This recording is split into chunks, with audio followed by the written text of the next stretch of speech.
opiniones, puntos de vista acerca de la realidad nacional. Agitar 24/7 no es gobernar. El oficialismo vive de la agitación y del alboroto. No esclarece nada y esconde casi todo. Hace poco y provoca en demasía. Esa es su manera de dar la impresión de que gobierna y avanza hacia un futuro portentoso, pero etéreo. Elemento importante de esa construcción es la reformulación de la historia nacional para demostrar que hasta la era Bukele, todo lo demás ha sido farsa y engaño. La estabilidad de la dictadura descansa, en gran medida, en la aceptación porfiada de su liderazgo. De ahí que sembrar dudas o cuestionar el rumbo del país sea intolerable. El oficialismo se lanza colérico contra los inconformes y los críticos, a quienes intenta desacreditar, enrostrándoles acusaciones sin fundamento. Aun cuando fueran verdaderas, evaden la crítica y la denuncia. Así responde la dictadura a los defensores de los derechos humanos, los ambientalistas y los líderes comunitarios. La desacreditación suele ir acompañada de insultos y amenazas, algunas de las cuales se concretan en capturas arbitrarias. La obstinación del oficialismo con la UCA es fascinante. Atribuye su pensamiento crítico universitario a la animosidad por haberla excluido de la lista de sus proveedores de servicios educativos y en otras áreas de interés público. A veces, sus fuerzas de choque le exigen investigaciones rigurosas.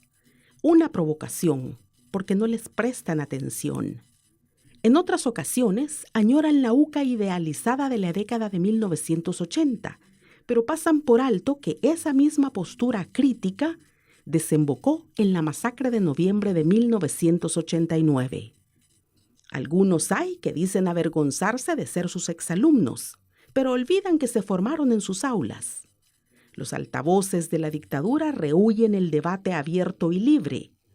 No buscan inteligencia porque se conforman con creer sin entender lo que Bukele les ha dicho que crean.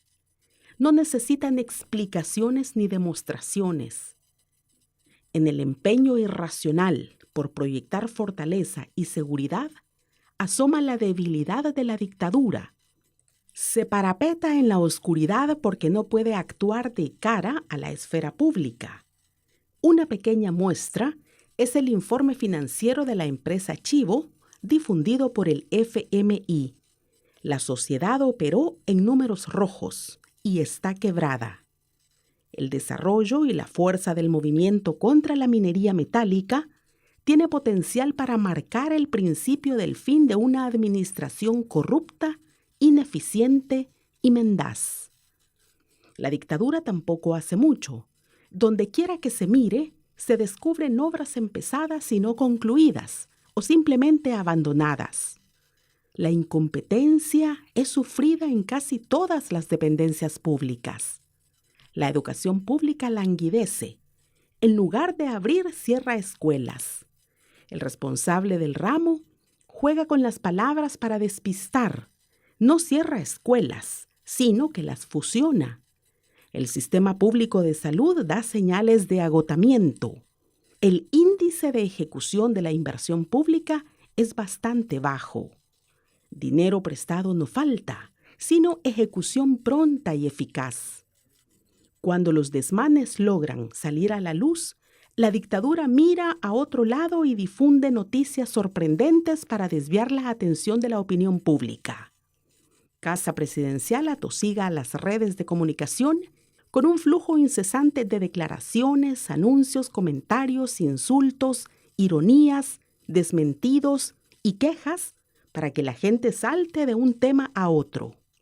La turbulencia no deja tiempo para analizar y formarse una opinión seria. La agitación distrae y entretiene a la esfera pública. Entretanto, la dictadura explota sin obstáculos los recursos estatales para engrosar aún más los grandes capitales y enriquecer a la familia presidencial, a costa de las mayorías vulnerables y abandonadas.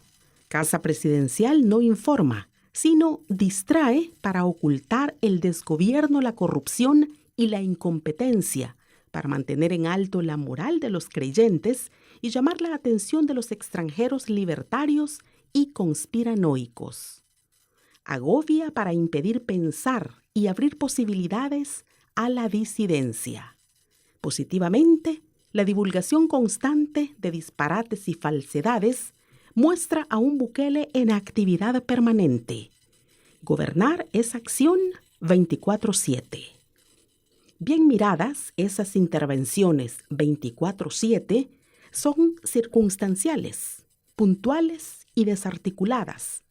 Ejemplo de ello es el inesperado cierre de varias dependencias dedicadas al cuidado animal, incluido un hospital que, al día siguiente, fue reabierto sin más. Los asesores del Bitcoin tuvieron la misma experiencia. Bukele decidió sobre la criptomoneda sin consultarles, sin informarles ni darles explicación. Improvisada y anárquicamente no se puede dirigir un país que arrastra miserias y desigualdad desde hace décadas. Al igual que sus predecesores, Bukele no sabe cómo gobernar en beneficio directo e inmediato de quienes lo eligieron. Abruma, pero construye poco.